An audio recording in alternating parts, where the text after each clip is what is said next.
There is something profoundly unsettling about perfection followed by collapse.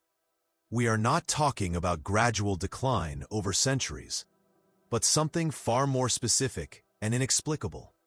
Sometime around 2580 BCE, in an African river delta, human beings erected 3 stone structures that demonstrate mathematical and astronomical precision, comparable to our best modern instruments. The Great Pyramid of Khufu, with its 2.3 million stone blocks, is aligned to the cardinal points with a margin of error of just 3 arcminutes, about 0.05 degrees. To put that in perspective, if you were to aim a laser from the center of the north base in a perfectly straight line, it would travel 230 meters and miss the true target by less than 20 centimeters. Its 4 faces are leveled with each other, with a variation of just 15 millimeters across the entire structure.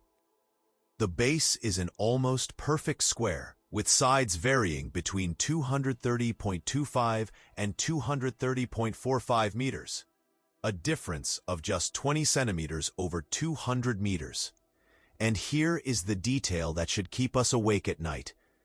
150 years later, when the Egyptians attempted to replicate this knowledge in the 5th dynasty, every pyramid constructed collapsed into shapeless piles of rubble. Not decline. Total collapse.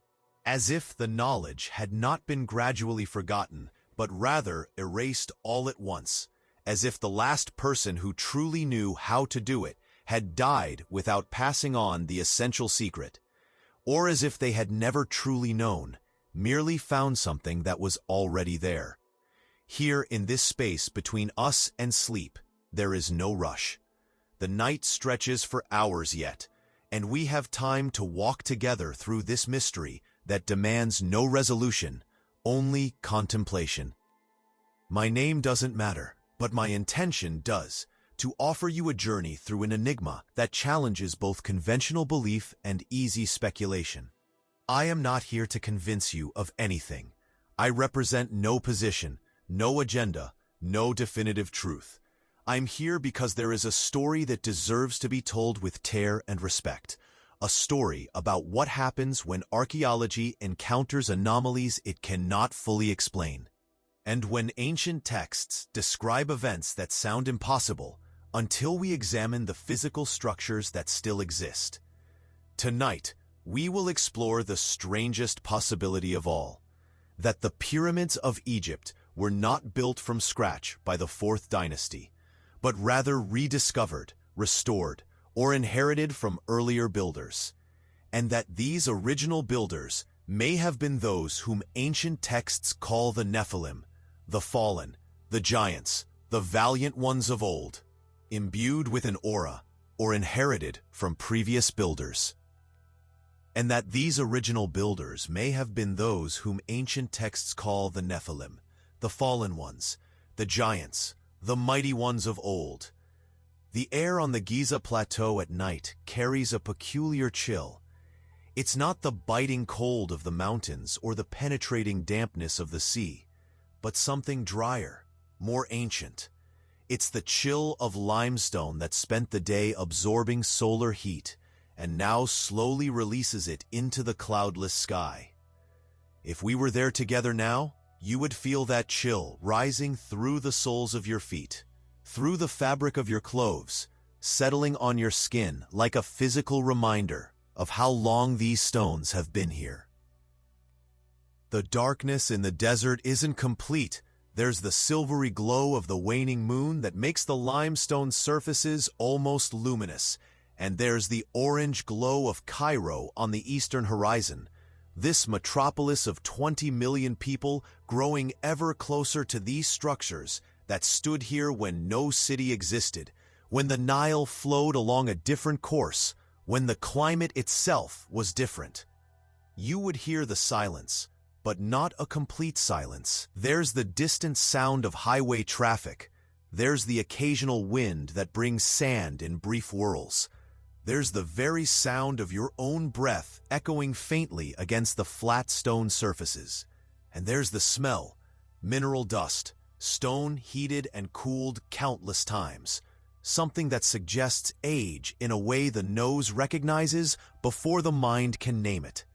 Before we go any further, I just want to mention that this journey wouldn't be possible without you. If this content resonates with something inside you, if you find refuge in this community of people who seek mystery without demanding certainty, please consider showing your support through a simple gesture, a click that signals this work has value. And if you wish, let us know in the comments where you're listening to us from tonight.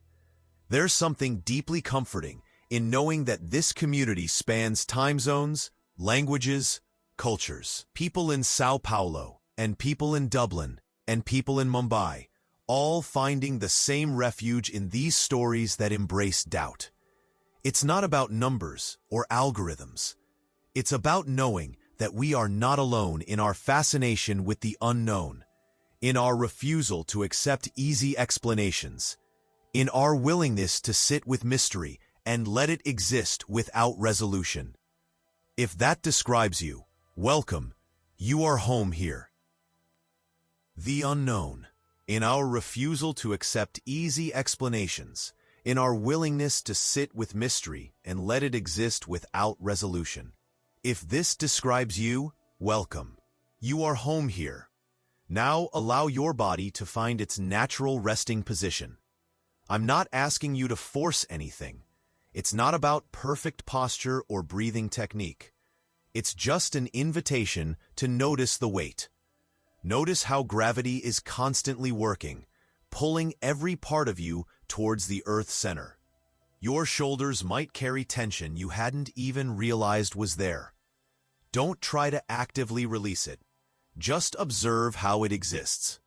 Feel the weight of your head, about 5 kilograms of bone and tissue and thought, and how your neck muscles constantly work to keep it balanced. You can make that work a little easier simply by acknowledging that it's happening. Your hands, wherever they are, perhaps on your chest, perhaps at your side, have their own small weight. Can you feel the surface beneath them, the texture of the fabric or the temperature of your own skin? And your legs, particularly your thighs, carry most of your body weight when you're sitting or lying down. Can you feel how they gently sink into the support beneath you? How the pressure distributes itself? There's nothing to do here. Just acknowledge that your body is being supported, that you can trust the solidity of what's beneath you, and that right now, there's nowhere you need to go. Let us now imagine that we travel together through time and space. We are standing on the Giza Plateau, but not in today's Giza with its security fences, tourist controls, and souvenir vendors. Let's travel back, before modern excavations, before Islam, before Christianity, even before Rome.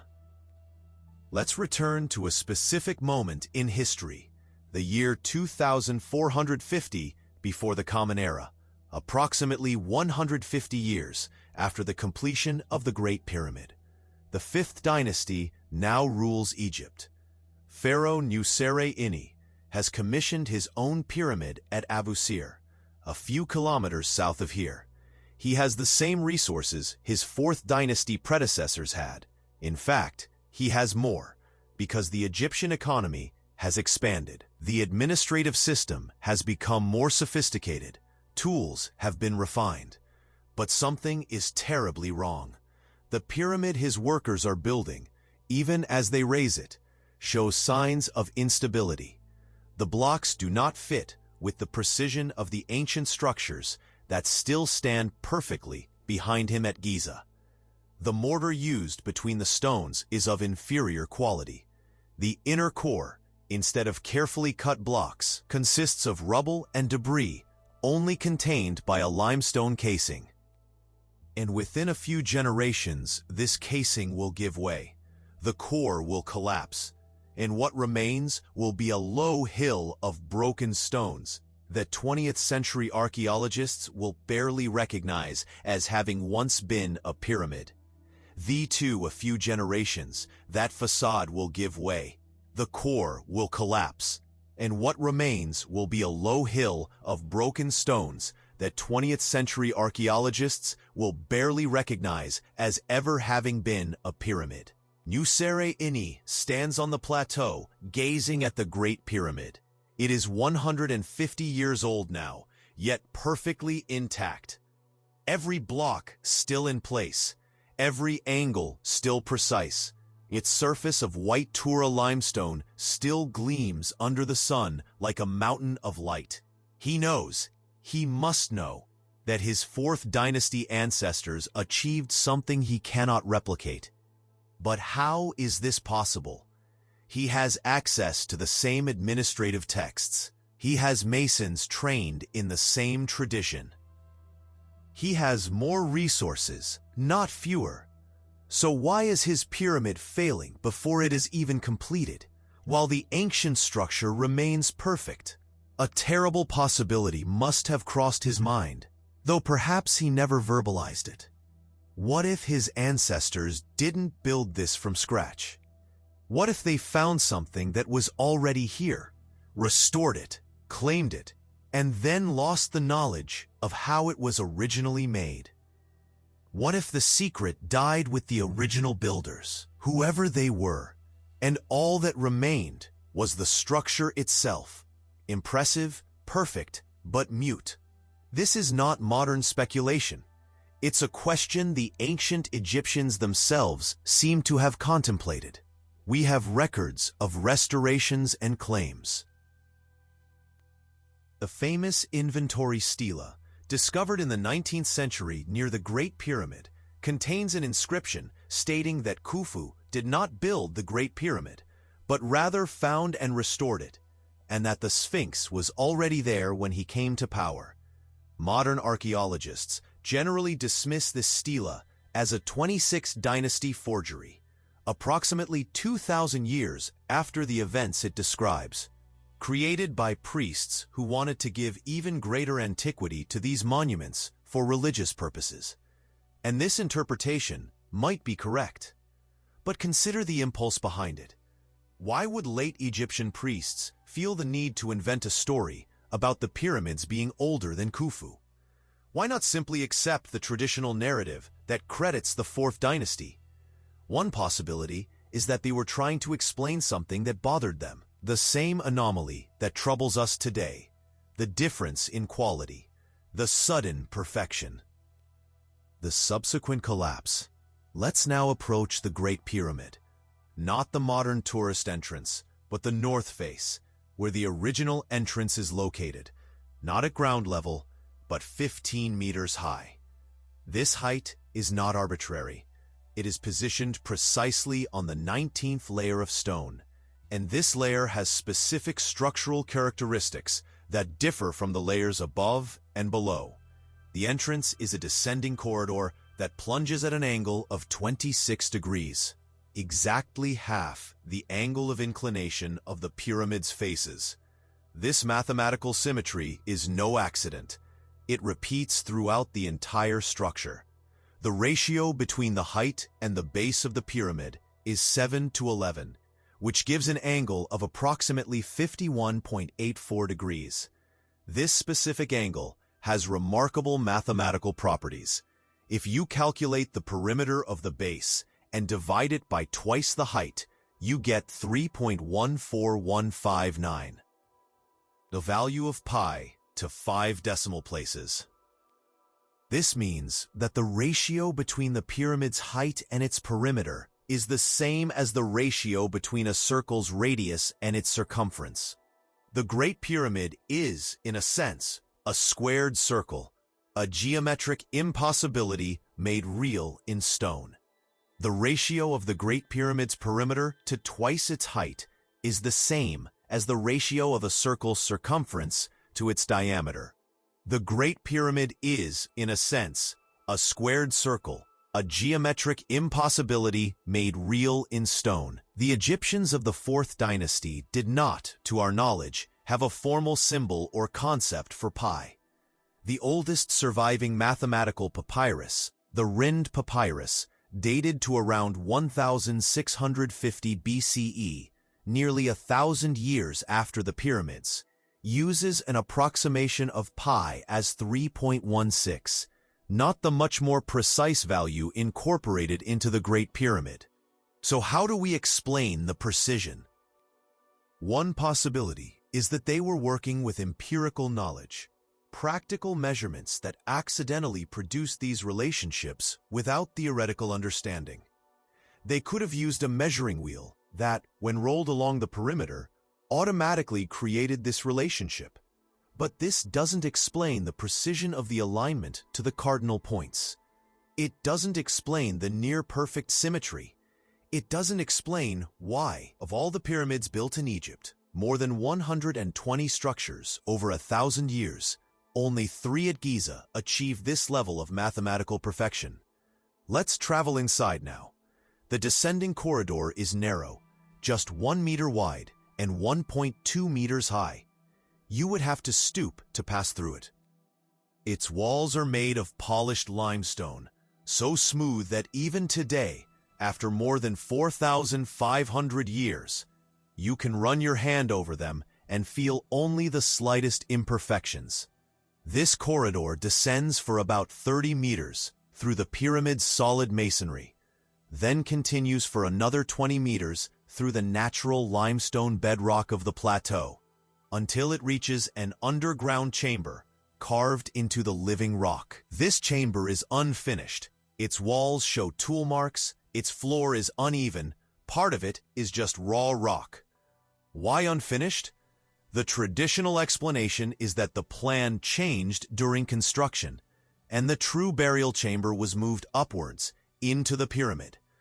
But wouldn't it be extraordinary to change the plan of a structure of this magnitude midway through its construction? Wouldn't that be like deciding to alter the location of St.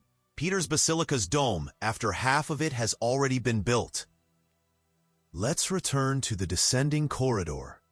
About 28 meters from the entrance, there's a junction.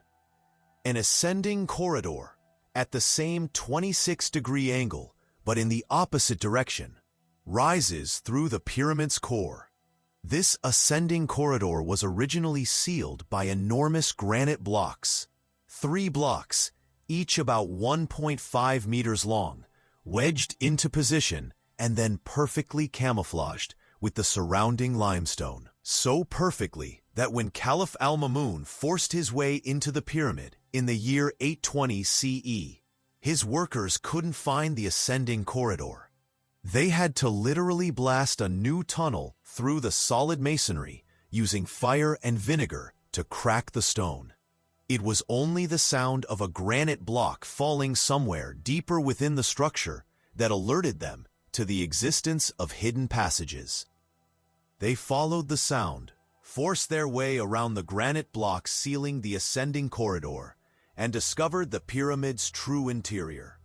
Chambers and passages that no human being had seen in over 3,000 years. Around the granite blocks that sealed the ascending corridor and discovered the true interior of the pyramid. Chambers and passages that no human had seen in over 3,000 years. Let us now ascend through the ascending corridor. It rises for about 40 meters through the masonry, then emerges into a space that defies all expectations. The Grand Gallery, one of the architectural wonders of the ancient world. It soars 8.5 meters high, but is only 2 meters wide at its base, creating an extreme vertical proportion. Its walls are not vertical. They lean inward in 7 corbelled courses, each course projecting about 8 centimeters over the one below, creating a ceiling that is only 1 meter wide, even though the space begins at 2 meters at the base. This technique, corbelling, is ancient, found in stone structures worldwide. But the scale here is unprecedented. And there is something more. The walls of the Grand Gallery show slot marks, regular grooves spaced along their length, as if something used to slide along them. Stone blocks, wooden buttresses. No one knows. These slots have no function in the current structure, which suggests they once served a purpose that later became obsolete or was removed. At the top of the Grand Gallery is the entrance to the King's Chamber. Here, the architecture becomes almost inexplicable. The chamber is a perfect rectangle, 10 meters long, 5 meters wide, 6 meters high, with proportions of 2 to 1 to 1.2 that seem deliberate. The walls are made of pink granite brought from Aswan, 800 kilometers to the south. Each granite block weighs between 25 and 80 tons. They were laid with joints so tight that a knife blade cannot be inserted between them. The ceiling is composed of 9 granite slabs, each weighing about 50 tons, spanning the entire width of the chamber. And above that ceiling, in an arrangement that still baffles engineers, are 5 separate relief chambers, one above the other, each with its own ceiling of massive granite beams. These relief chambers were never meant to be seen. They were sealed during construction and remained undiscovered until 1837, when a British adventurer named Howard Vyse blasted tunnels through the masonry above the King's Chamber and found these hidden spaces.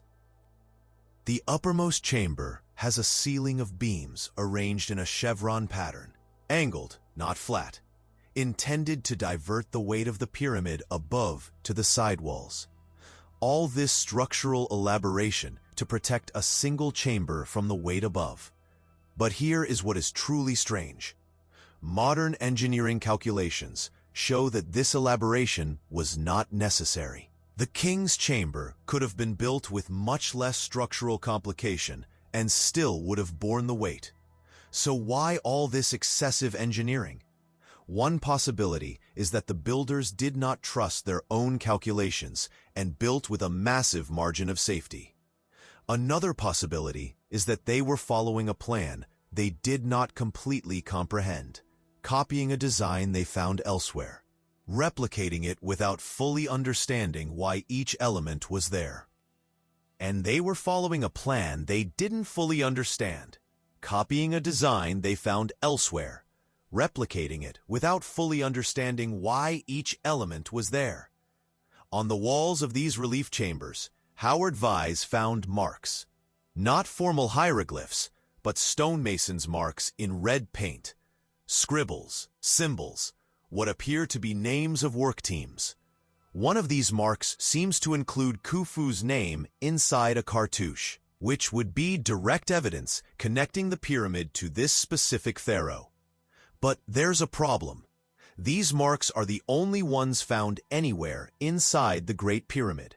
There are no formal inscriptions, no funerary texts, no decorations, nothing except these stonemasons' marks that no one was ever meant to see because the spaces where they were found were sealed during construction. And some researchers have raised questions about authenticity. Could the marks have been added by Vyse himself to validate his discovery? He was under pressure to produce results, had spent fortunes on the expedition, and these marks conveniently appeared at the right time. There is no consensus. Most Egyptologists accept the marks as authentic, but even if we accept this, they don't explain the structure itself. They merely confirm that someone from the 4th dynasty worked on it, which doesn't tell us if they built it from scratch or restored something older. Let's now consider the broader timescale. The first true pyramid, not a step pyramid like Saqqara, but a smooth-sided structure, was the Red Pyramid at Dashur, built by Pharaoh Sneferu around 2600 BCE. Sneferu also built the Bent Pyramid, which begins at an angle of 54 degrees, but then abruptly changes to 43 degrees halfway up, apparently because the builders realized the original angle would create a structure that would collapse under its own weight. So Sneferu learned through trial and error. This makes sense. This is how we expect technology to evolve. But then suddenly, in the next generation, his son Khufu builds the Great Pyramid.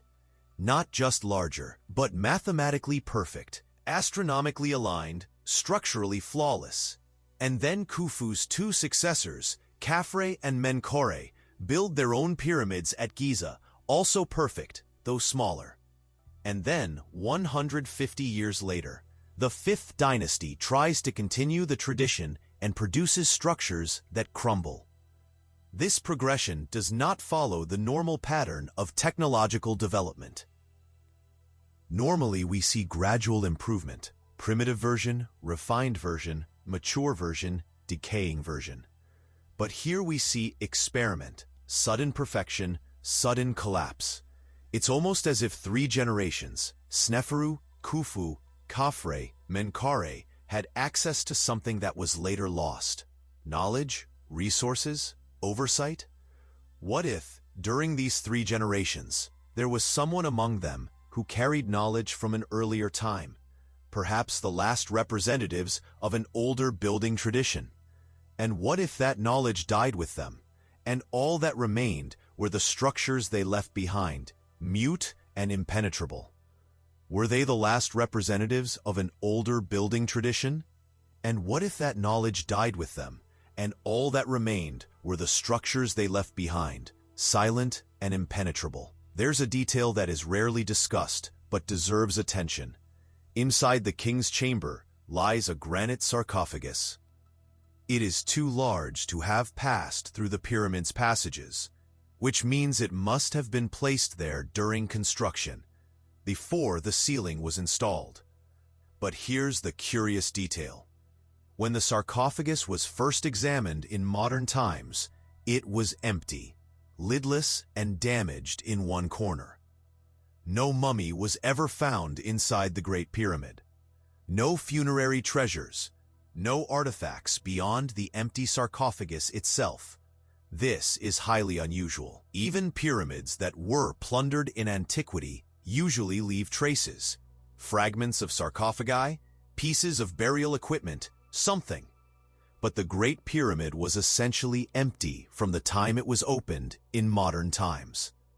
One explanation is that it was plundered so completely that even the fragments were removed. But another possibility haunts the fringes of speculation. What if there was never a burial? What if this structure served a different purpose than we assume?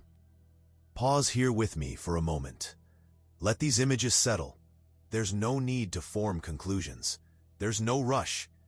We're simply observing the fact that something extraordinary occurred in the Nile Valley more than 4.5 millennia ago, and that our explanations, both traditional and alternative, struggle to capture its totality. Feel the weight of these stones as if they were real around you.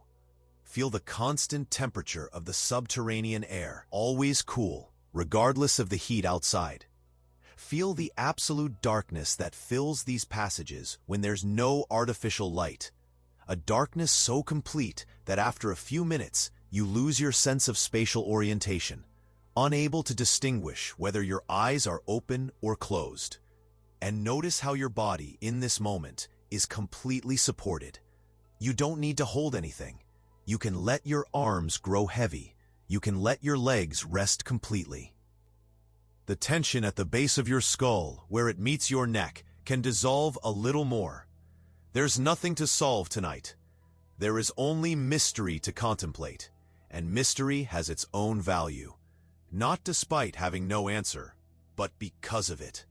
Let's turn our attention now to the other 2 pyramids of Giza. Khafre's pyramid, Khufu's son, is slightly smaller than the Great Pyramid, but appears larger because it's built on higher ground. Its distinctive feature is that it still preserves part of its original Tura white limestone casing at the top, the last remnants of that smooth, shining surface that once covered all 3 pyramids, making them appear like mountains of light under the sun. Khafre's internal structure is simpler than Khufu's, just 2 internal chambers, more direct corridors. But the precision of the construction is equally extraordinary. And then there's Menkaure's pyramid, the smallest of the 3, just 65 meters high, compared to Khufu's 146. But Menkauri's incorporates something the others do not. Its lower third was originally cased, not with white limestone, but with Aswan pink granite, a luxurious detail that must have demanded immense resources. Why do this? Purely aesthetic? Or was there some symbolic or structural significance that we don't understand? Aswan pink granite, a luxury detail that must have demanded immense resources. Why do this? Purely aesthetic? Or was there some symbolic or structural significance that we don't understand? What unites these three structures is not just their physical proximity or their construction period. It is the precision. All three are aligned to the cardinal points with a minuscule margin of error. All three incorporate sophisticated mathematical relationships in their proportions. All three use construction techniques not found in any other Egyptian pyramid with the same level of perfection. And all three were built within a period of about 80 years, 3 generations, after which the quality drops catastrophically. This is not normal progression. This is a window of capacity that opens briefly and then closes. Now let's broaden our perspective to include not just Giza, but all of Egypt. There are over 120 known pyramids scattered along the Nile Valley, dating from a period of approximately 1,000 years. They vary enormously in size, quality, and state of preservation. The pyramids of the Third Dynasty, such as Djoser's Step Pyramid at Saqqara, are impressive in concept, but primitive in execution. Their blocks are small, their walls are thick, their inner chambers are unstable. Then comes the Fourth Dynasty with Giza, a quantum leap in capacity. And then the Fifth and Sixth Dynasties try to continue and produce structures that were already collapsing as they were being built.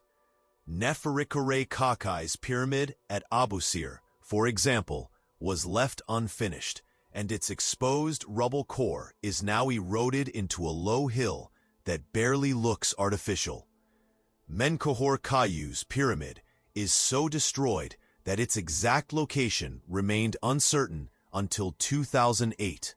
These are not structures that decayed over millennia. These are structures that fundamentally failed from the start. What changed? The conventional explanation points to economic and political factors. The Fifth Dynasty saw the pharaoh's power decline, while the power of regional priests and nobles increased. Resources that were once centralized were now dispersed. The ideological impetus that drove mega-projects like Giza had dissipated. Workers were less motivated, supervision was looser, standards declined. And these factors certainly contributed. But do they explain the entirety of the change? Do they explain why the Fifth Dynasty could not even replicate the basic techniques, the quality of the masonry, the precision of stone cutting, the structural stability? We are not talking about building something as ambitious as Giza. We are talking about building anything that wouldn't collapse. And they couldn't. Not in Abusir, not in Saqqara, not anywhere. The capacity was lost. Not just the will. There is an administrative papyrus from the Middle Kingdom, about 1,000 years after Giza, that mentions sending workers to inspect the pyramids of the ancestors because they were concerned about their stability. But note which pyramids they were inspecting. Not those of Giza, which remained perfectly solid, but those of the Fifth and Sixth Dynasties, which were already crumbling. The papyrus treats the Giza pyramids as given. They don't need inspection because they have already proven their eternity. But the more recent ones, those built closer to this scribe's time than to Khufu's time, these are failing. There's a grim irony in that. The older structures are more durable than the newer ones. It's as if the timeline were inverted. Even structures attributed to Khufu's era or those built afterwards, are now showing signs of failure. There's a dark irony in this observation. The oldest structures appear to be more durable than the newer ones. It's almost as if the conventional timeline is inverted. Now, let's introduce a piece of evidence that complicates everything: water erosion on the Sphinx. For decades, geologists have observed that the limestone enclosure surrounding the Sphinx, the vertical walls from which the Sphinx was carved, shows patterns of deep vertical erosion, characteristic of prolonged exposure to heavy rainfall. But here's the problem. Egypt has been arid, with very little rainfall, for the past 5,000 years.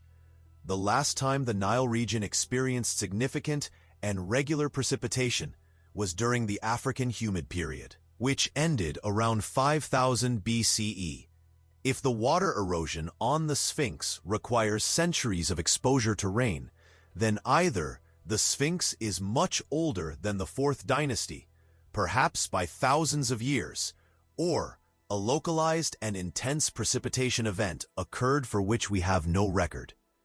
Conventional geologists argue that the erosion can be explained by occasional Nile floods, groundwater, or degradation of stone quality.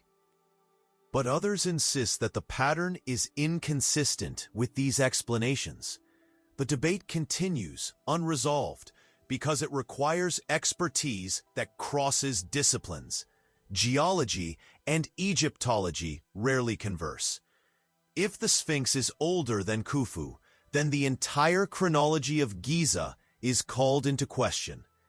Academic orthodoxy dates the Sphinx to the same 4th dynasty that built the pyramids, based on artistic style and archaeological context. But what if the Sphinx existed first and the pyramids were built around it?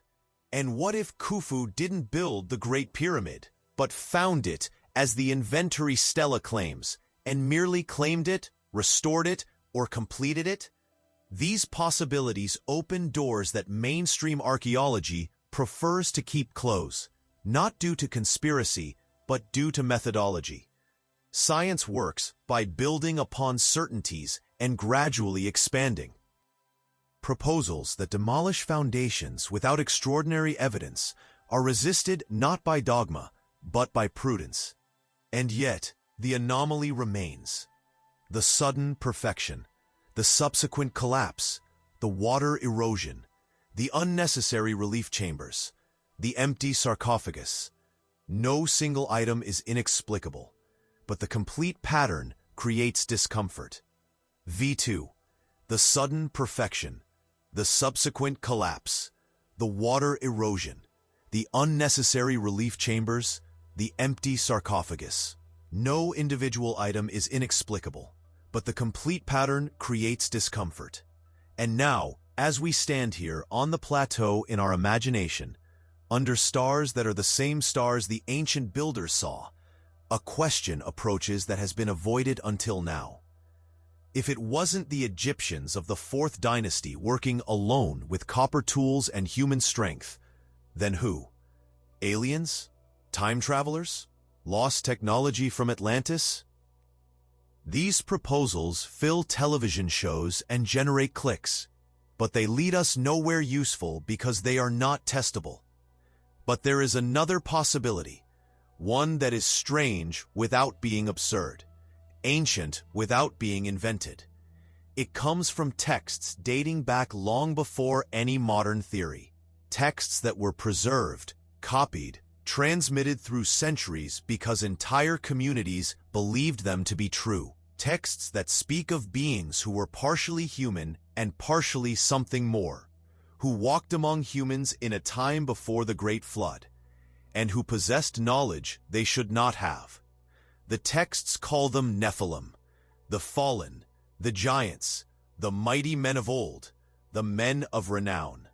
And these texts describe something specific, that these beings taught humans forbidden arts, including metallurgy, astronomy, mathematics, and construction. And that when the flood came to erase that era, some of these lineages survived. And that traces of them still existed in the time of Moses, in the time of David, scattered in walled cities with stone structures that seemed impossible to the people who found them. This is not modern theory. This is ancient text taken seriously for the first time in a long time. And when we look at Giza through this lens, not as proof, but as possibility, certain patterns begin to emerge. The sudden perfection makes sense if there was supervision from someone who carried knowledge from a previous era. The subsequent collapse makes sense if that supervision was withdrawn, if the last generation that possessed the real knowledge died, leaving only human apprentices trying to continue on their own. The excessive relief chambers make sense if they were designed by someone who had seen structures fail before in another era and was determined to prevent failure again. The water erosion on the Sphinx makes sense if the structure dates not from the 4th dynasty, but from the African humid period, perhaps a time when the Nephilim still walked the earth.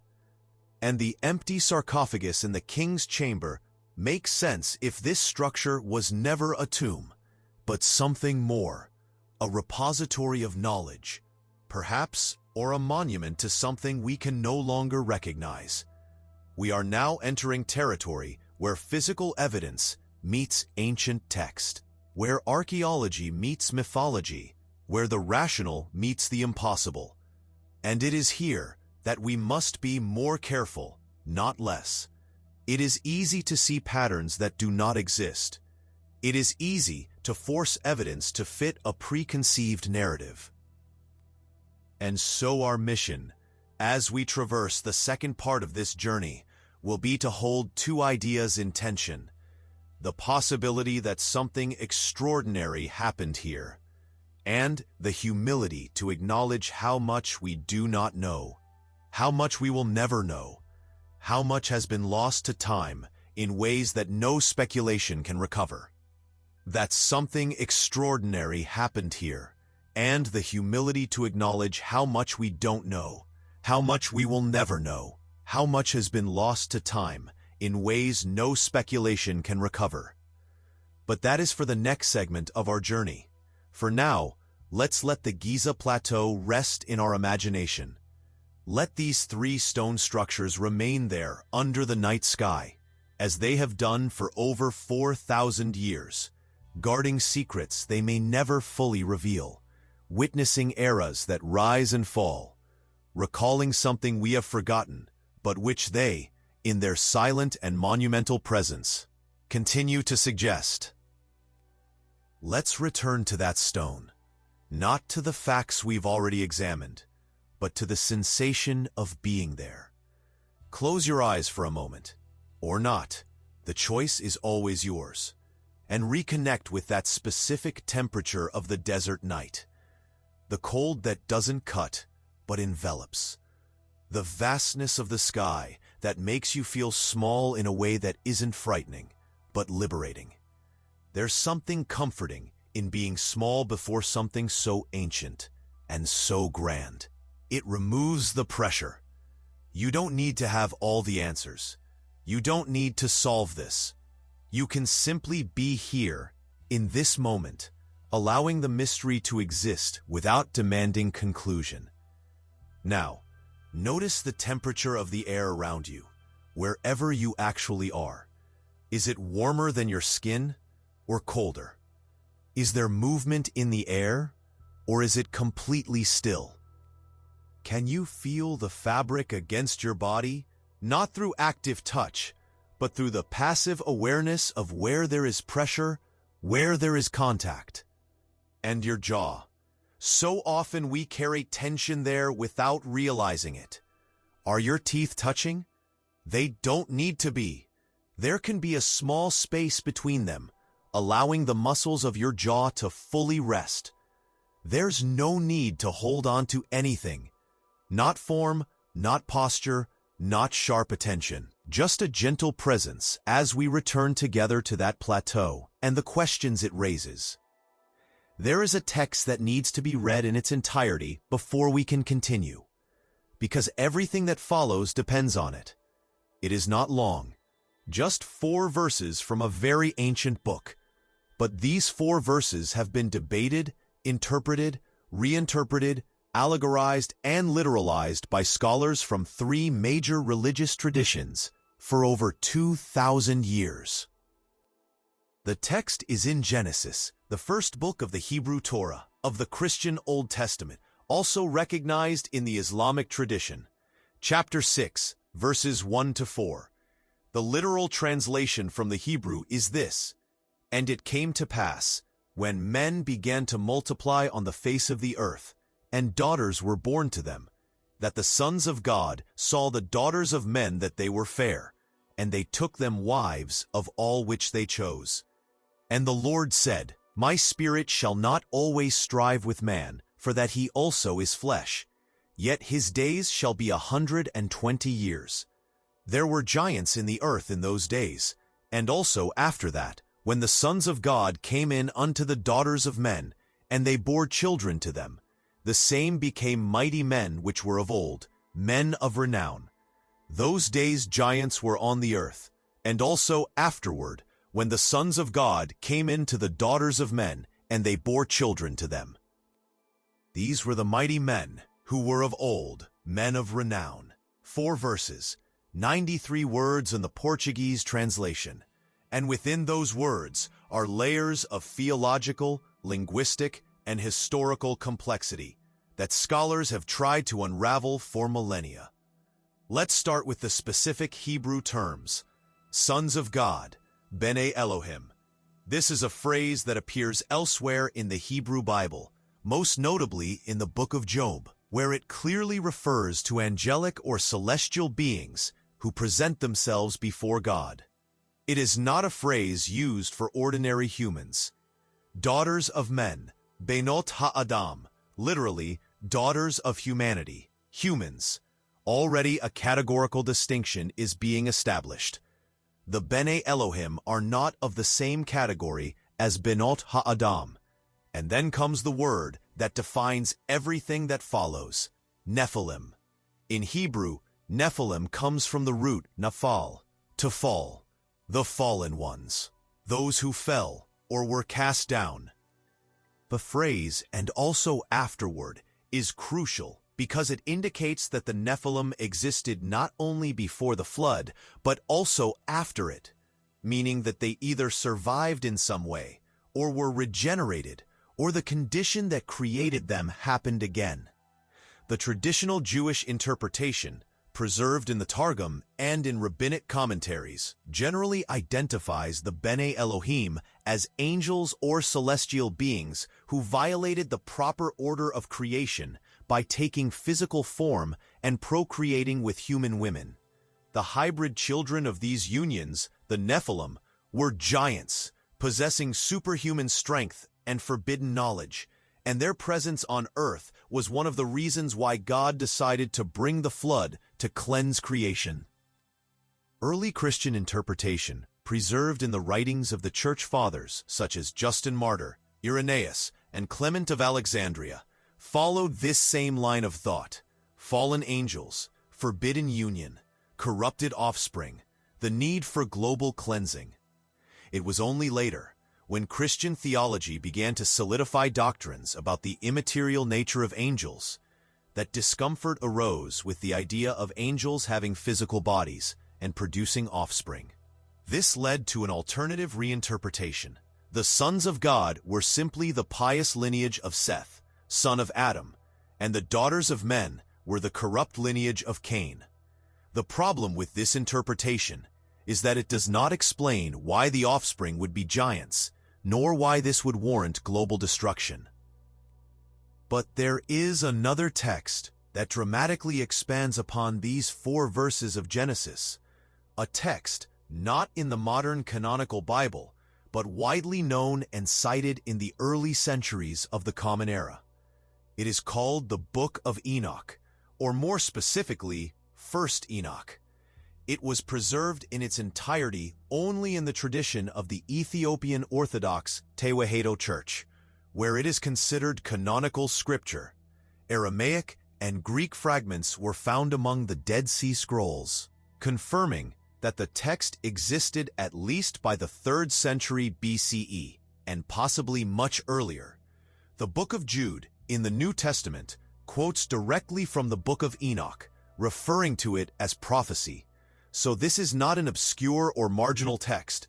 It was known, read, and considered authoritative by early Jewish and Christian communities. And what it describes in specific and disturbing detail is exactly what Genesis 6 mentions in passing. It was known, read, and considered authoritative by early Jewish and Christian communities. And what it describes in specific and disturbing detail is exactly what Genesis 6 mentions in passing. According to the Book of Enoch, 200 angels, called watchers or observers, descended to Mount Hermon. This is a real geographical location, a mountain reaching 2,814 meters in altitude on the border between Lebanon and Syria, overlooking the Jordan River Valley. The name Hermon in Hebrew is related to the word herem, something devoted to destruction, something forbidden, something dangerously sacred. And it was there, on the summit of this mountain, that the 200 watchers made a pact under a mutual oath. They swore, each to the other, that they would proceed with their plan, even knowing it would be a transgression against divine order. They swore under a curse, that if any of them were to turn back, all would share in the condemnation. This detail is extraordinary. It was not an impulsive or accidental descent. It was a deliberate, organized conspiracy with clear leadership. The leader of the Watchers was named Semyaza, though another leader named Azazel is mentioned with almost equal prominence. The text lists the names of 20 leaders among the 200: Semyaza, Arachiel, Ramael, Kokabeel, Tamiel, Ramiel, Danel, Ezekiel, Barachiel, Asael, Armaros, Batriel, Ananel, Zachiel, Samsiel, Sadarel, Turel, Yomiel, Sariel, and Azazel. Each commanded 10 others, totaling the 200. And what they did was specific. They descended, took physical form, chose women from among humans, married them, and taught them knowledge that should not have been shared. The text of Enoch is explicit about which knowledge was transmitted and by whom. Azazel taught men how to make swords, knives, shields, and armor, the art of war and military metallurgy. Semyaza taught enchantments and the cutting of roots, magic, and pharmacology. Armaros taught the resolution of enchantments. Barachiel taught astrology. Kokabeel taught the signs of the stars and constellations. Ezekiel taught the knowledge of clouds. Arachiel taught the signs of the earth. Sariel taught the course of the moon. All this knowledge had one common characteristic. It gave power over the natural world in ways that altered the balance between humans and creation. But there was more. Azazel also taught women the use of cosmetics, eyeshadow, precious stones, and dyes, the art of beautification and seduction. He also taught sorcery, and the text makes it clear that these transmissions of knowledge had catastrophic consequences. Humans, possessing this knowledge, became impious. Violence spread across the earth. War intensified. Moral and spiritual corruption flourished. And the women who had joined with the Watchers gave birth to children, the Nephilim. The text describes these children as giants, 3,000 cubits tall, according to one version, which would be approximately 1,350 meters, and obviously a hyperbole intended to communicate monstrous nature rather than a literal measurement. But the central characteristic was not merely their size. It was their appetite. They consumed all human production, all labor, all harvest, all livestock. And when this was not enough, they began to devour humans. And then they began to devour one another. The earth, according to the text, was full of violence because of them. the entire flock. And when that wasn't enough, they began to devour humans, and then they started devouring each other. The earth, according to the text, was filled with violence because of them. It was then that humanity's cry reached heaven. According to Enoch, 4 archangels, Michael, Gabriel, Raphael, and Uriel, presented the case before God. Creation was corrupted. The Watchers had violated their mission, descended where they shouldn't have, procreated when they shouldn't have, taught what they shouldn't have, and their children were devastating the earth. The divine judgment that followed was threefold. First, the Watchers would be imprisoned beneath the earth, not destroyed, but chained in places of darkness until the final judgment. Second, the Nephilim would be destroyed. Their bodies would die, but their spirits, called evil spirits in the text, would remain on earth causing trouble until the end of time. Third, the earth would be cleansed by a powerful flood. All creation submerged to wash away the pervasive corruption, with only Noah and his family preserved, along with specimens of the animals. However, here is a crucial detail that connects back to Genesis 6:4, and also afterward. Even after the deluge, the Nephilim are mentioned again. In the book of Numbers, when the Israelite spies return from scouting the land of Canaan, they report, "We saw the Nephilim there. The descendants of Anak came from the Nephilim. We seemed like grasshoppers in our own eyes, and we looked the same to them." So, according to the biblical narrative, if taken literally, the Nephilim were not completely extinguished by the Great Deluge. Either some bloodlines survived, perhaps because not all Watchers descended at the same time, perhaps because the hybrid genetics were passed down through generations, or the phenomenon occurred again after the deluge. And there are specific names: the Anakim, the Rephaim, the Emim, the Zuzim, tribes of giants that specifically inhabited Canaan and its surrounding regions.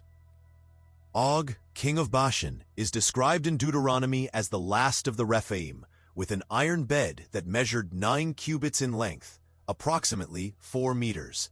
Goliath of Gath, who faced David, measured 6 cubits and a span, approximately 2.9 meters according to the Masoretic text, or 2.06 meters according to the Septuagint, depending on which ancient cubit measure is used.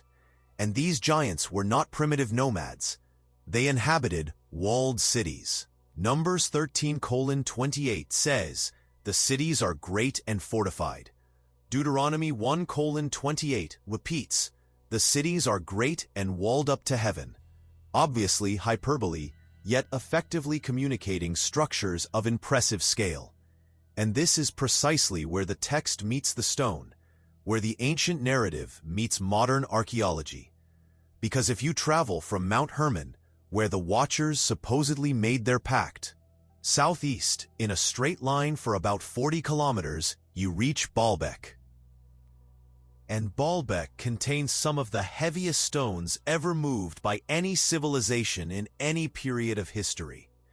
And if you continue in an approximately straight line for hundreds more kilometers through the vast Sinai Desert, you eventually reach Giza. I am not suggesting causality. I am observing geography. Mount Hermon, Baalbek, Giza. They form a corridor. And along this corridor, megalithic structures of extraordinary precision appear in periods that conventional archaeology sometimes struggles to date with absolute certainty. Form a corridor.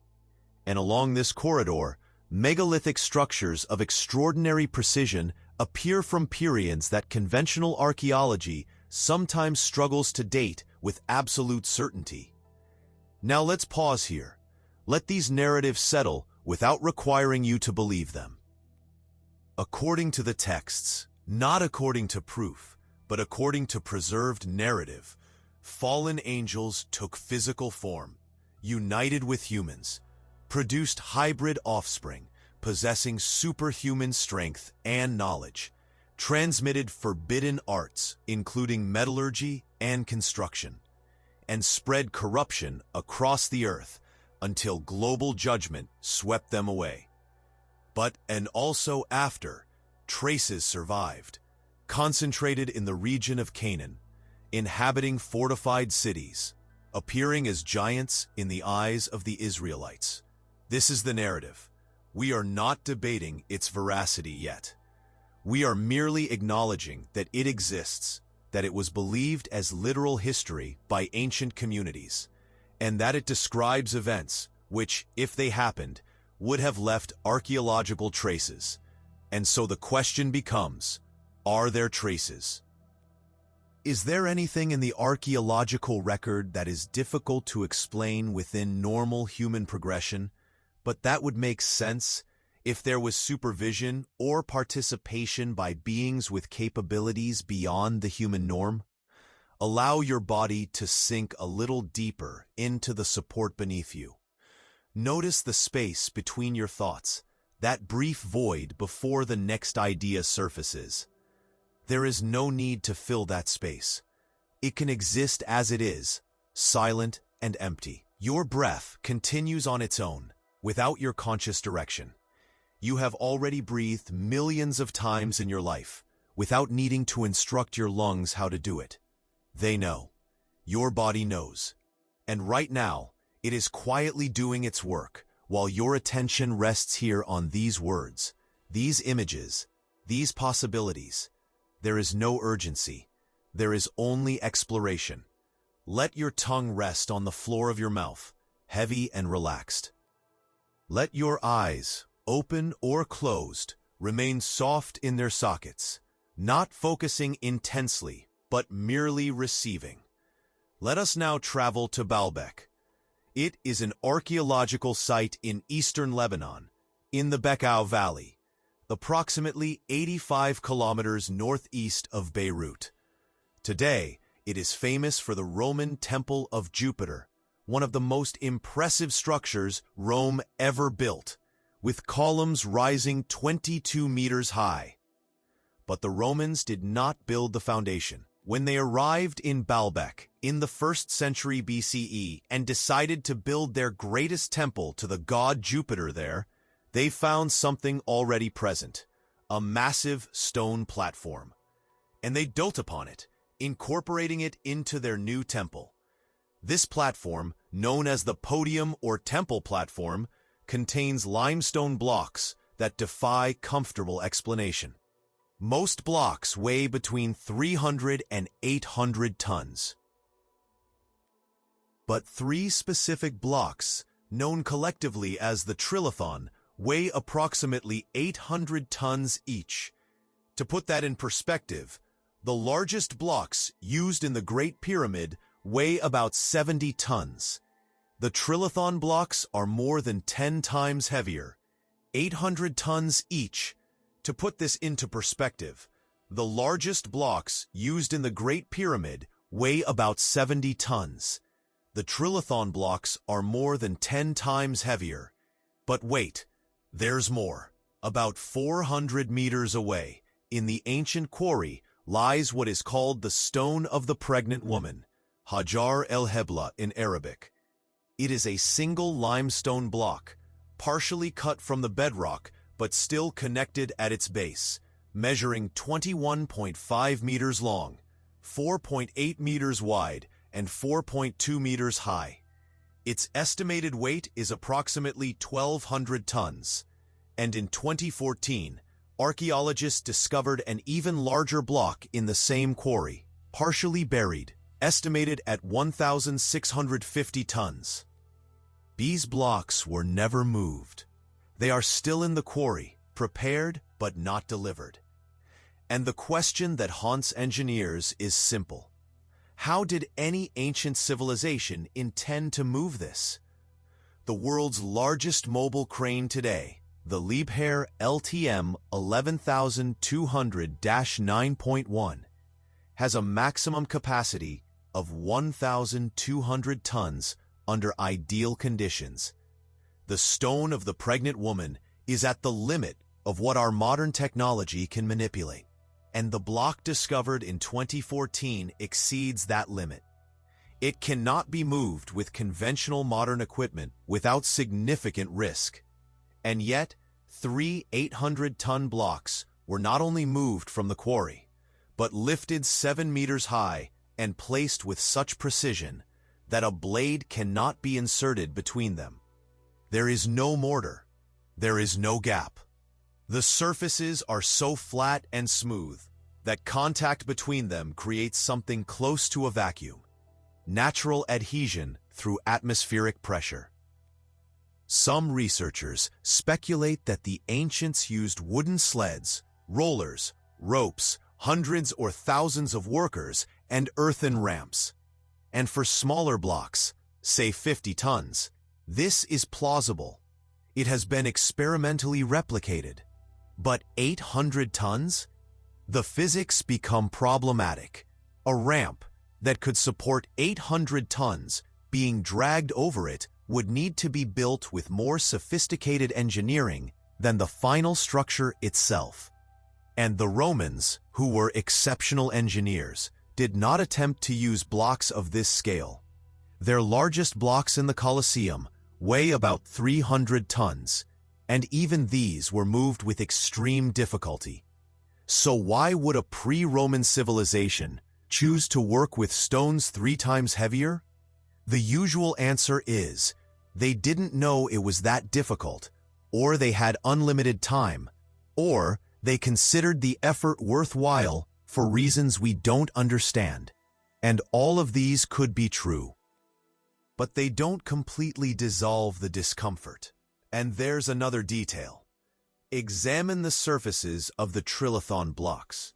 They are not just flat. They have a finish that suggests polishing or lapping. And in some places, there are marks, grooves, notches, patterns that have no obvious structural function. Some researchers argue that these are stonemason marks, alignment symbols, guides for placement. But others note that the patterns do not correspond to any known system of stonemason marking from Rome, Greece, Phoenicia, or any other documented civilization. So who cut these stones? The dating is controversial.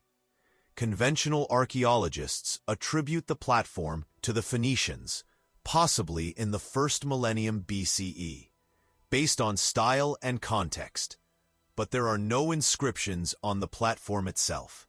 There are no datable artifacts incorporated into it. It is pre-Roman. That is certain. But how pre-Roman? There is no consensus. CE, based on style and context, but there are no inscriptions on the platform itself. There are no datable artifacts embedded in it. It is pre-Roman, that is certain. But how pre-Roman? There is no consensus. Let's return to Mount Hermon for a moment. At the mountain's summit are the ruins of a Roman temple dedicated to the god Baal. But beneath these ruins are the remains of older structures, megalithic blocks that clearly predate Rome. And there is something else. In 1869, the survey conducted by Charles Warren of the Palestine Exploration Fund documented the existence of underground chambers on Mount Hermon, tunnels and spaces carved into the rock. Their function remains uncertain, but the pattern of megalithism associated with places of religious or spiritual significance is clear. Mount Hermon is not a random place. It is where, according to the Book of Enoch, the Watchers descended. And geographically, it dominates the entire region, visible for tens of kilometers, a conspicuous mass that marks the land. It's not a place you choose for construction out of convenience. It's a place you choose for significance. And then there's Baalbek, 40 kilometers to the northwest, with its impossible stones. And if we continue the line through geography and myth, there's Giza, with its structures that appear suddenly perfect. I am not suggesting there is a probable direct causal line. I am observing that in a specific region of the Middle East, within a geographical corridor that ancient texts associate with extraordinary beings, there are structures that push the limits of ancient human capability as we understand it. And when we examine other parts of the world, we find similar phenomena. In Puma Punku, Bolivia, there are blocks of diorite and andesite cut with sub-millimeter precision, with dovetail joints that allowed for modular assembly, interchangeable parts, as if mass-produced. In Sacsayhuaman, Peru, are stone walls with polygonal blocks weighing tens of tons, fitted into patterns so complex that mapping them in 3 dimensions challenges modern software. In Göbekli Tepe, Turkey, there are megalithic circles dated to 9,600 BCE, 7,000 years before the pyramids, built by people who were supposedly hunter-gatherers, without complex social organization or advanced technology. The pattern that emerges is not one of a single civilization, but of a capability that appears at specific times and then vanishes. Göbekli Tepe was deliberately buried around 8,000 BCE. Someone decided to cover those megalithic circles with earth and stones, preserving them but hiding them. Why? Puma Punku shows signs of catastrophic destruction, not gradual erosion, but something that scattered 100-ton blocks for hundreds of meters as if they were toys. What could do that? Extreme earthquake? Flood? And everywhere there is the phenomenon of sudden abandonment. Structures that were built with immense effort and then left, not completely eroded over millennia, but abandoned while still intact, as if the population that built them suddenly disappeared or was forced to leave, and then abandoned, not completely eroded over millennia, but left while still intact, as if the population that built them suddenly disappeared or was forced to leave. Now consider a specific theory proposed by researchers in alternative archaeology. Geologist Robert Schoch argued that the Sphinx shows water erosion dating back to the African humid period, before 5000 BCE. Graham Hancock has explored evidence of an advanced global civilization that existed during the last ice age and was destroyed by the abrupt end of that era, a period of rapid, catastrophic warming accompanied by massive floods, impacts from comets or asteroid fragments, and environmental collapse around 10,800 BCE. According to this theory, knowledge from this lost civilization was preserved by survivors and transmitted through myth, religion, and physical structures. What if some of these survivors, possibly a caste of priests or builders with knowledge of mathematics, astronomy, and engineering, traveled to different parts of the world after the cataclysm and established centers of knowledge? What if these survivors were remembered in local mythologies as gods, giants, civilizing heroes, beings who came from elsewhere, who possessed superhuman wisdom, who taught fundamental arts, and now connect this back to the Nephilim? What if the Nephilim were not literally angel-human hybrids, but rather survivors of a pre-Diluvian human civilization that possessed advanced knowledge? What if they were remembered as giants, not necessarily due to physical stature, but because of their accomplishments, gigantic structures, gigantic knowledge, gigantic impact?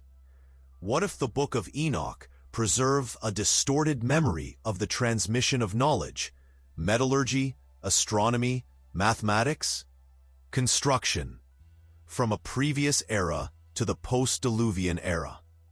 What if the biblical flood corresponds to the end of the Ice Age, catastrophic floods that are geologically documented around 10,000 to 8,000 BCE, when continental glaciers melted? And what if, and also after, means that some representatives of this knowledge tradition survived in the Middle East region, concentrated particularly in Canaan, where they built walled cities and were eventually confronted by Israelites, who described them as giants. This synthesis proves nothing, but it offers a framework where ancient text and archaeological anomaly can dialogue without requiring literal supernatural intervention or complete dismissal of the narratives. And it allows us to ask, if builders with advanced knowledge supervised or participated in the construction of the Giza pyramids during the 4th dynasty, who were they?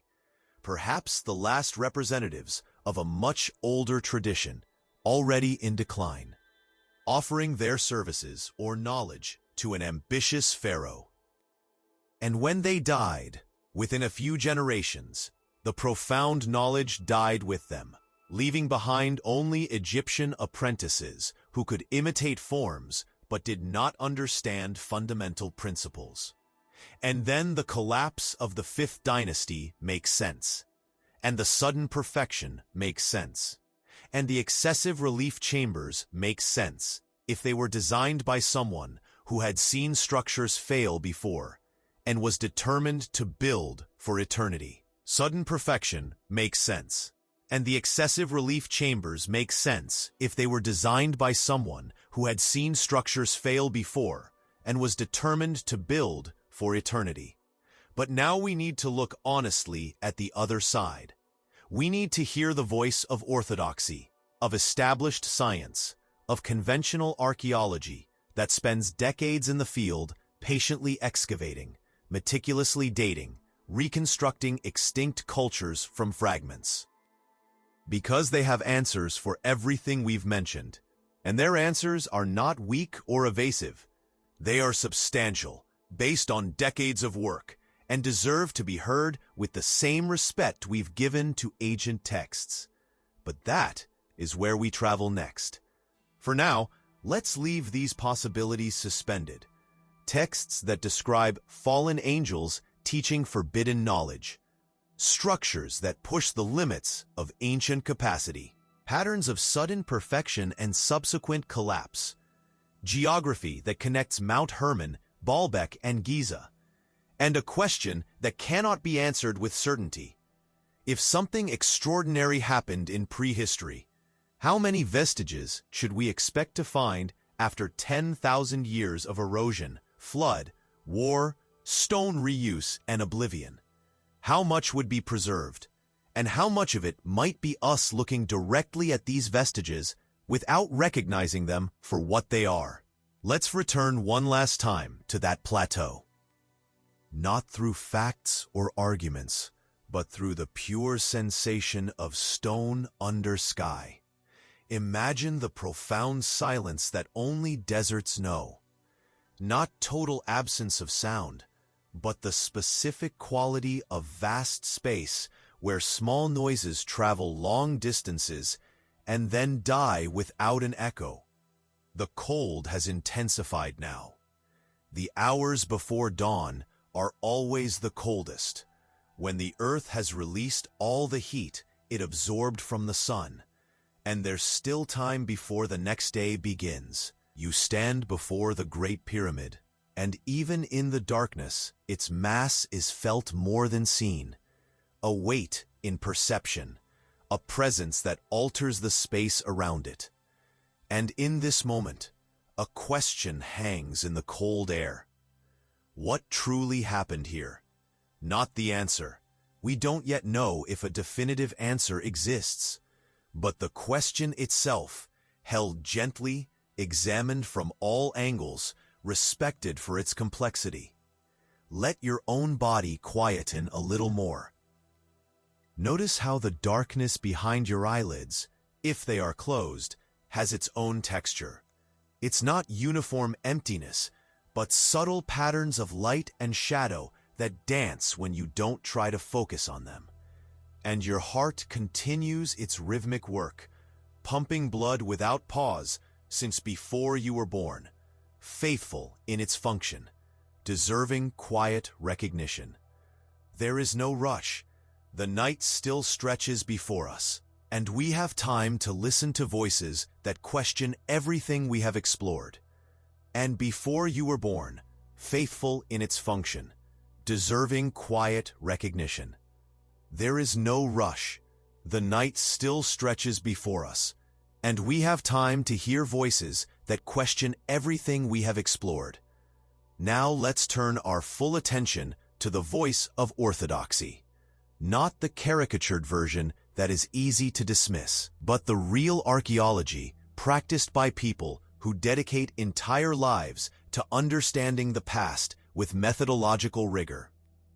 Let's begin with the central assertion that the Egyptians of the 4th dynasty, working with copper and stone tools, organized through a hierarchical administrative system, motivated by deep religious ideology, and willing to invest generations in monumental projects, built the pyramids of Giza from start to finish. They did not find ancient structures. They had no supervision from extraordinary beings.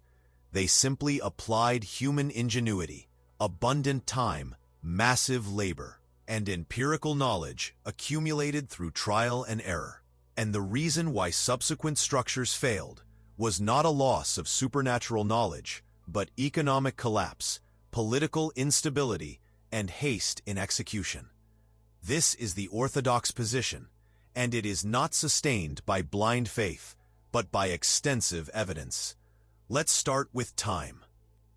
When we think of building something the size of the Great Pyramid, our modern mind imagines projects measured in years, perhaps a decade, perhaps two. But ancient societies didn't think that way. They thought in generations.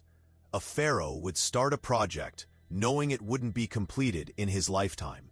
His son would continue it, and his son's son. And this was not only acceptable, but expected. The Great Pyramid supposedly took 20 years to build, according to Herodotus, writing 2,000 years after the fact. But 20 years might be a conservative estimate. 30 years, 40 years. With adequate preparation and sustained labor, structures of immense scale become plausible. And the workforce was not slaves whipped to death as Hollywood movies suggest. Archaeological evidence from workers' villages near Giza shows that they were skilled and unskilled laborers, fed meat and beer, a quality diet by ancient standards, organized into teams with proud names, receiving medical care when injured. This suggests an organized state project, not brutal exploitation. And consider the available population.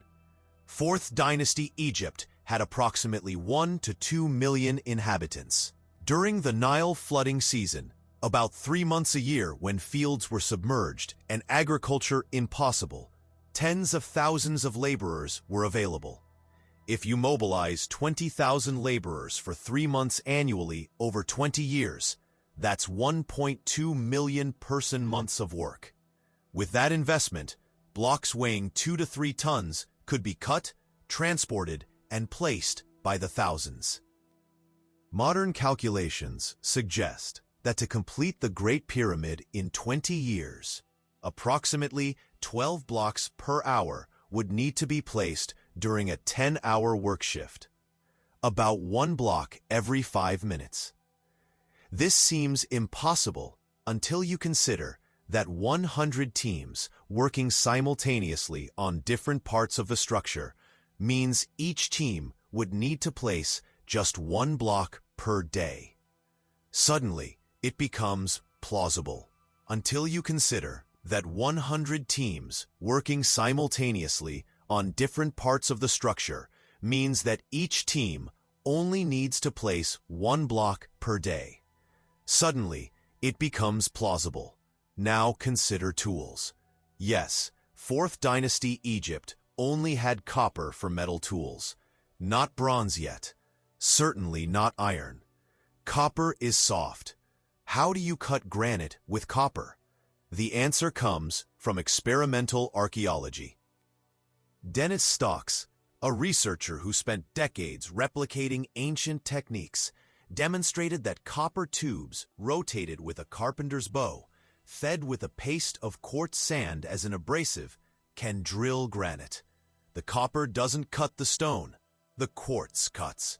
The copper only guides, and quartz sand was abundant in Egypt.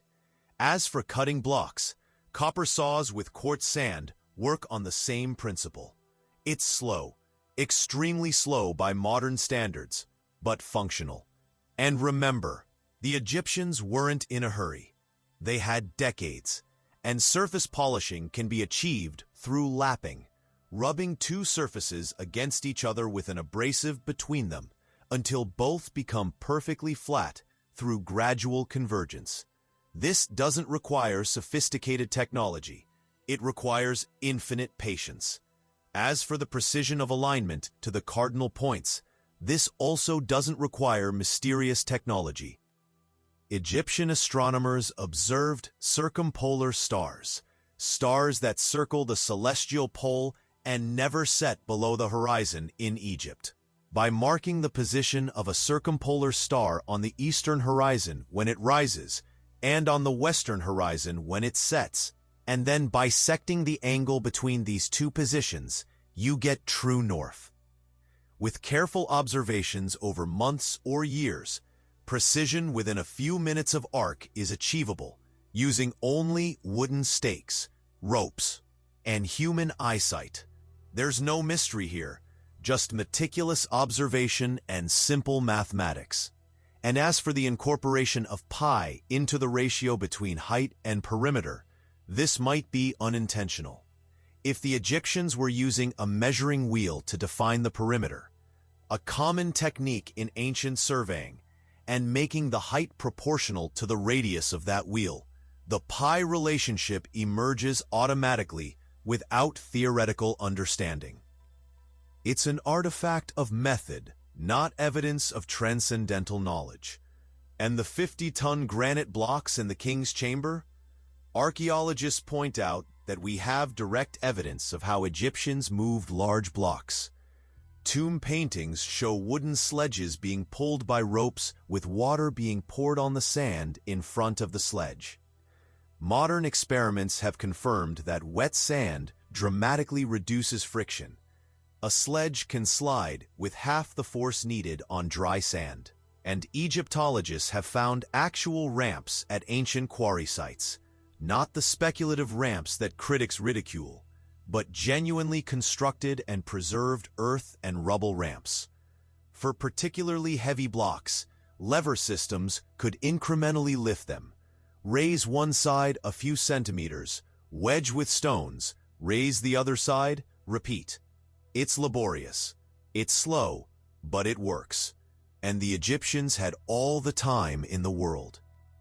They would incrementally raise, lifting one side a few inches, wedging with stones, lifting the other side, then repeating.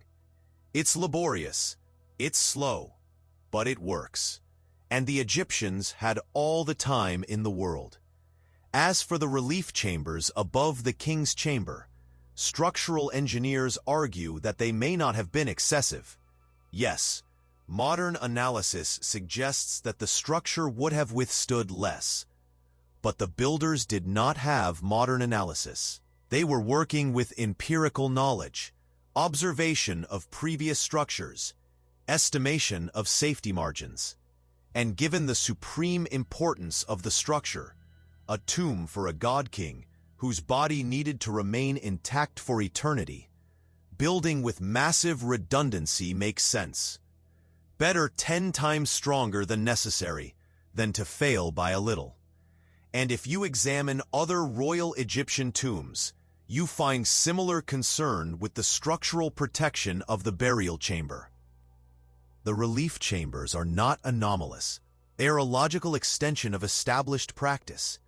What about the collapse of the 5th dynasty pyramids? Archaeologists have a direct explanation: political and economic changes. The 4th dynasty was the peak of absolute pharaonic power. The pharaoh controlled immense resources, commanded unquestioning loyalty, and could mobilize the entire country for his projects. But in the 5th dynasty, power began to decentralize.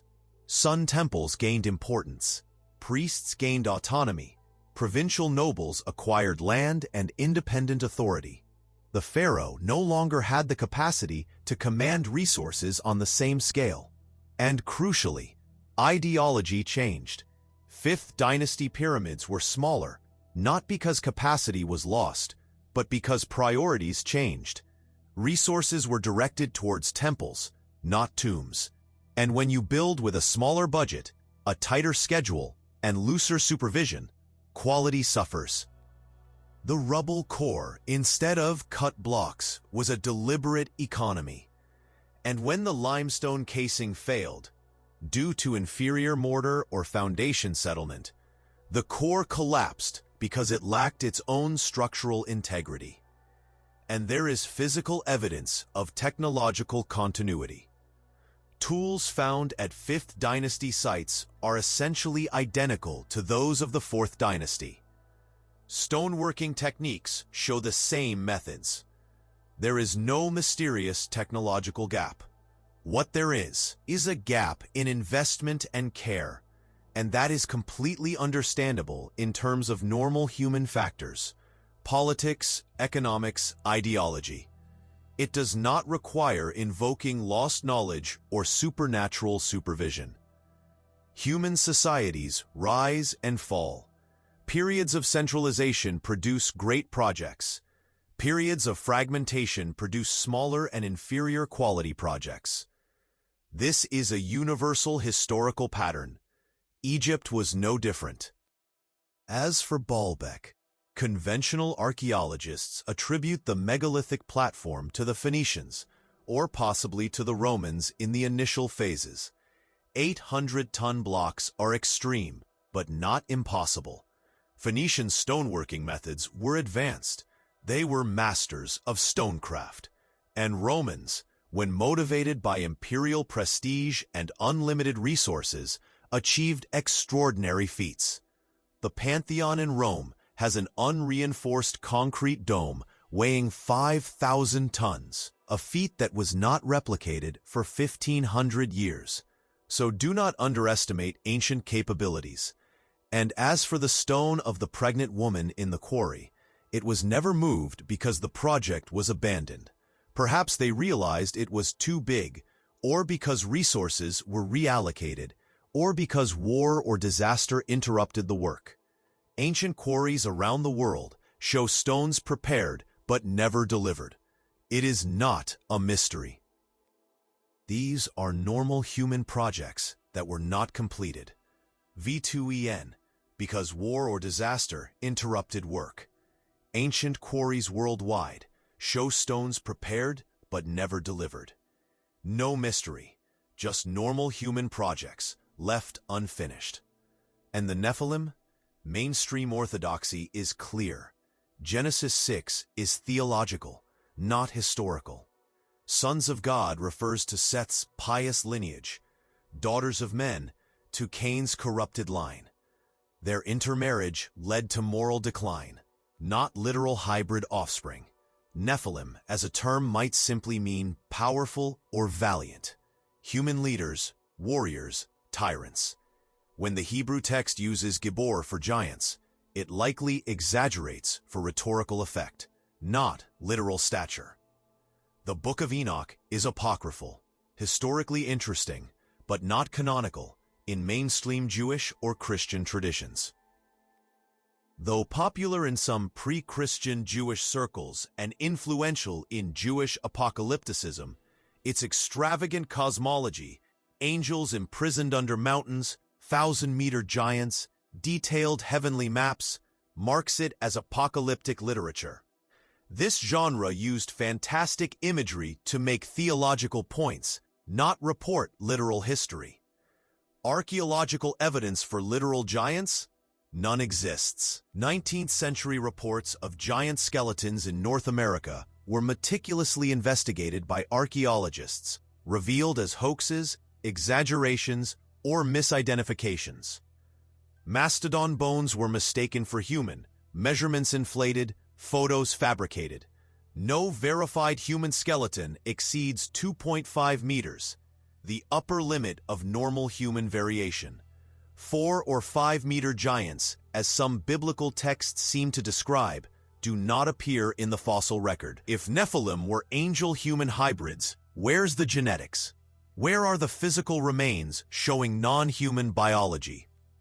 Absence of evidence isn't always evidence of absence, but 2 centuries of intensive searches yielding nothing means the hypothesis must be questioned.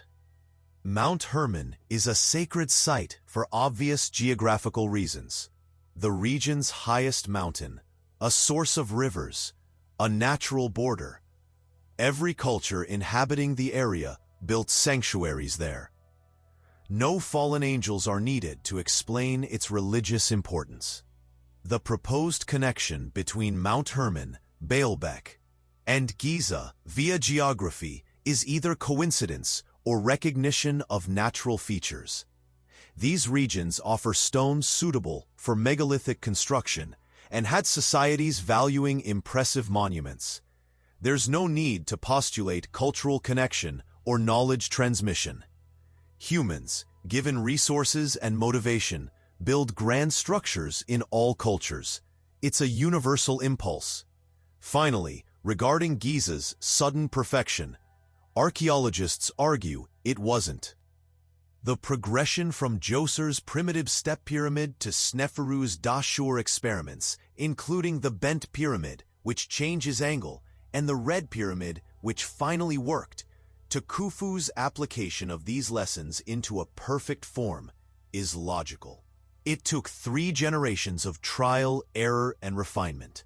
This is precisely how we expect technology to advance. The fact no one later equaled it doesn't imply supernatural knowledge. It means the 4th dynasty's specific combination of resources, will, organization, and talent was never exactly replicated. Great historical achievements are often unique. No one built another comparable Parthenon, nor sculpted another Michelangelo's David. This doesn't make the originals mysterious. It makes them exceptional. Achievements in history are often unique. No one has built another comparable Parthenon. No one has sculpted another Michelangelo's David. This does not make the originals mysterious. It makes them exceptional. This is the orthodox answer, presented with full force. And it is not weak. It relies on physical evidence, experimental replication, understanding of ancient societies through textual and archaeological records, and principles of parsimony, preferring explanations that invoke known mechanisms over hypothetical ones. Occam's razor states, "Do not multiply entities beyond necessity." If humans working with time, organization, and ingenuity can explain the pyramids, why invoke supernatural oversight? And orthodoxy is correct in insisting that extraordinary evidence requires extraordinary claims. If you claim that fallen angels or a lost civilization oversaw Giza, the burden of proof is on you. And so far, despite decades of searching by alternative archaeologists, no unequivocal physical evidence has emerged. So stay here in this discomfort with me. Let your shoulders drop from your ears if there's tension there. Let your jaw open slightly, creating space between your teeth. There is something valuable in not knowing. There is something honest in recognizing that 2 explanations, both intelligent, both well-articulated, compete for the same evidence. And you don't have to choose at this moment. You don't have to choose ever if you don't want to.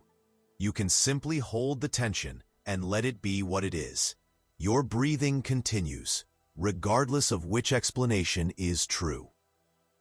The weight of your body sinking into the support beneath you does not change based on who built the pyramids. And the mystery, that quality of not knowing completely, has its own kind of beauty. But before we dissolve into sleep, there is a third possibility that deserves consideration. What if both are partially right and partially wrong? What if the truth lies somewhere between orthodoxy and alternative speculation? Consider this scenario. Not literal fallen angels, but an advanced human civilization that flourished during the late period of the Ice Age, between 15,000 and 10,000 BCE and was devastated by the catastrophic end of that era. Geological evidence supports that around 10,800 BCE, something dramatic happened. Continental glaciers melted rapidly. Sea levels rose by over 100 meters. Coastal regions where humans would have lived because coasts offer abundant resources were submerged.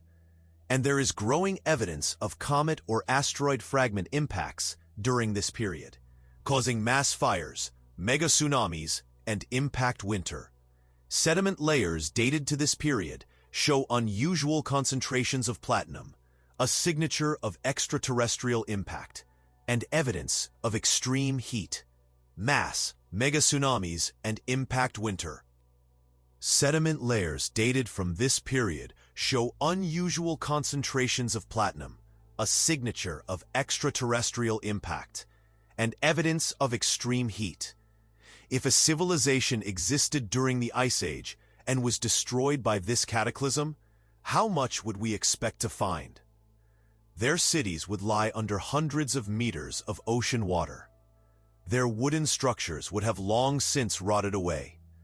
Only stone would survive, particularly stone in high-altitude places that were not submerged. And here Göbekli Tepe becomes crucial.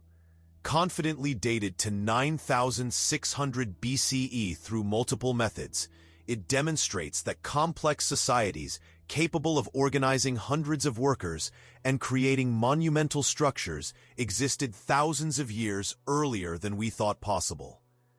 And it is not isolated.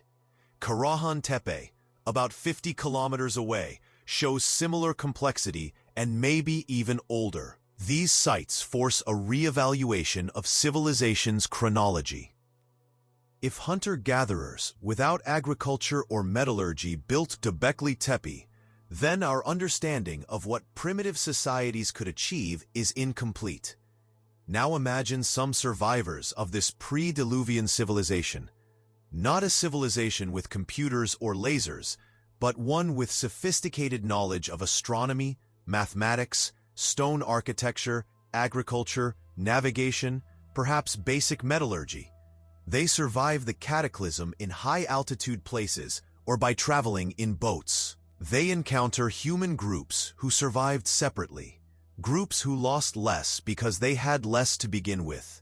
And these survivors, carrying knowledge from a lost age, become teachers, priests, builders. They establish centers in specific locations, places that are geologically stable, astronomically significant, or that already had some ancient structure that survived. And they transmit knowledge orally, through rituals, through physical structures that incorporate sacred geometry and astronomical relationships. But oral knowledge is fragile. It becomes distorted over generations. Details are lost. Myth replaces memory. And if the population of knowledge bearers is small, a single lost generation breaks the chain.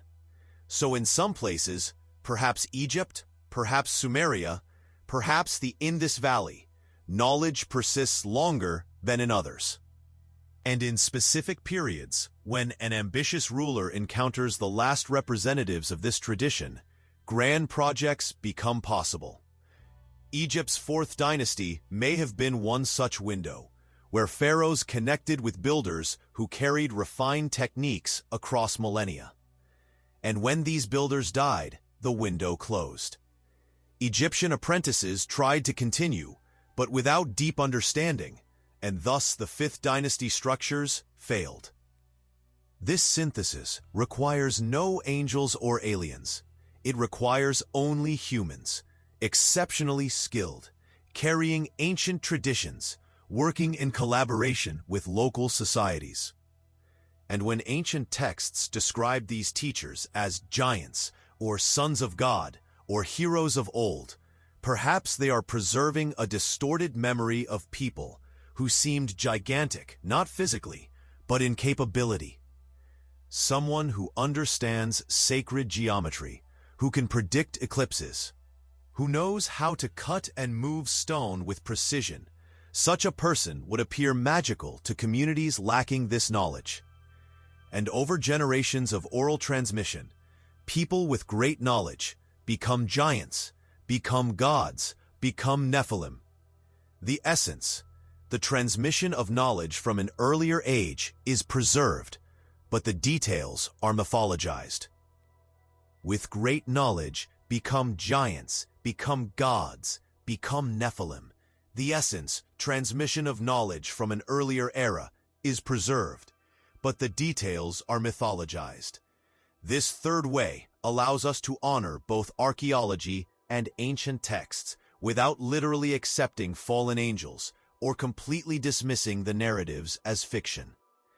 It places Giza in the context of civilizational cycles, not linear progression from simple to complex, but waves of rise and collapse, knowledge gained and lost and partially recovered.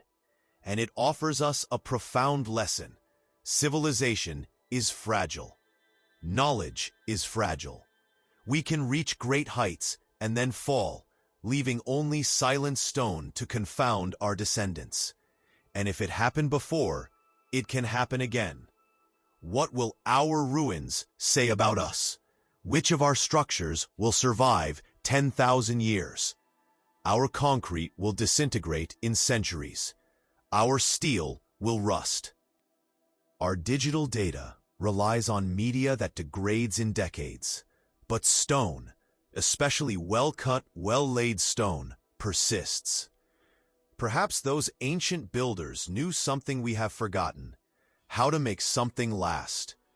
And so we return to where we began, standing on the Giza Plateau, beneath immortal stars, before structures that have witnessed the rise and fall of dynasties, empires, religions, languages. And still they remain. Silent now, because if they knew something, they do not tell us in words we understand. Only in their silent presence, in their precision that defies our best efforts at replication, in their scale that humbles our arrogance. They say, something extraordinary happened here. Perhaps you will never know exactly what, but you can stand in awe, and awe does not require understanding. It requires only openness. Let the plateau now dissolve. The structures remain there. They will remain for millennia yet, probably. But our attention can gently detach. There is nothing more to resolve tonight. No conclusion to reach, no position to defend, no belief to solidify. There is only the recognition that we exist in a world far older and stranger than we generally admit, that real mysteries persist at the margins of knowledge, that ancient texts perhaps preserve distorted memories of real events, that stone and sky have witnessed more than we will ever recover, and that it is okay. We cannot know. We can carry uncertainty lightly, without letting it trouble us. Feel now how your thoughts begin to fragment naturally. Images of stone and desert mingle with random memories from your own day. Phrases I have spoken dissolve into sounds without clear meaning. Your attention, which has followed this journey with such patience, now disperses like smoke in a gentle wind. And that is exactly as it should be. You don't need to hold on to anything. You don't need to remember anything. Tomorrow, if these ideas are important to you, they will return. And if they do not return, there was no need to retain them. They served their purpose tonight. They offered companionship, offered distraction from the mundane, offered mystery that did not require you to solve. V2 become. No need to keep them. They served their purpose tonight. They offered companionship, distraction from the everyday, a mystery that didn't demand solving. Your body temperature has likely shifted slightly throughout this journey. Perhaps you are cooler now, or the blanket around you has created a microclimate of warmth. Either way, there's comfort in simply being. No need for adjustment. Your weight sinks even deeper, as if gravity has slightly increased, gently pulling you towards the Earth's center, where all mass eventually rests. And your muscles, those constantly working to keep you alive, positioned, functional, find permission to do less. Not to stop completely, but to reduce to the minimum. Basic life maintenance, nothing more. The Great Pyramid stands on the plateau, beneath its stars. But you are no longer there. You are here, where your body has always been, in your familiar space. No place you need to go, no task awaiting, no problem requiring immediate solution. The night continues at its own patient pace, indifferent to our small human concerns, offering gentle darkness and unmeasured time. Let your thoughts of Nephilim and ancient builders and lost knowledge dissolve like salt in water, present still diffusely, no longer defined, no longer graspable. An impression, a vague sense of having traveled far and returned whole. If still awake after I stop speaking, that is fine. No obligation to fall asleep immediately. Simply lie there in the quiet, letting silence or any ambient sound be what it is. Feel the texture of this journey's memories, not rethinking them analytically, but allowing images to pass. Stones stacked impossibly high, ancient texts in dead languages, unanswered questions, spaces between stars where mystery lives.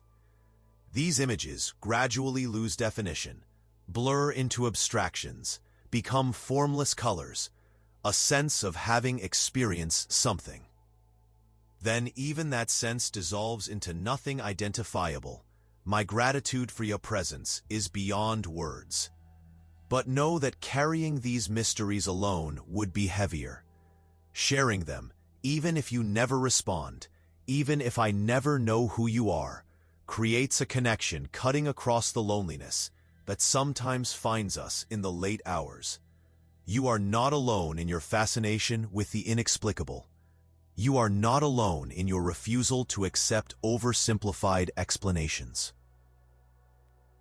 This quiet, scattered, but real community exists, people who find peace in mystery. Should you return to this story or to others, you will be welcome as always. But if this is the last time our journeys cross, then may you gently carry what was useful, letting the rest dissolve, unattached. There is no debt, no obligation, only mutual gratitude for time shared and mystery explored. The stones remain, beneath burning suns, cool shining moons, through sand-carrying winds, rare rains washing ancient surfaces. They have remained. They will remain. We, small and brief, pass through their shadows for fleeting moments, to wonder. That wonder, perhaps, is enough. Perhaps it is all we were meant to find. And we, small and fleeting, pass through their shadows for brief moments, and we marvel. And perhaps that wonder is enough. Perhaps it is all we were meant to find. Now let words cease to signify. Let sounds become merely sounds. Let darkness be only darkness. And let sleep come or not come in its own time, without your effort. You have done enough simply by being here, simply by listening, simply by allowing these possibilities to exist within your consciousness for this brief time. And now you can release them all. You can release everything. You can rest completely. The stones know, and they do not speak. And in that, there is peace.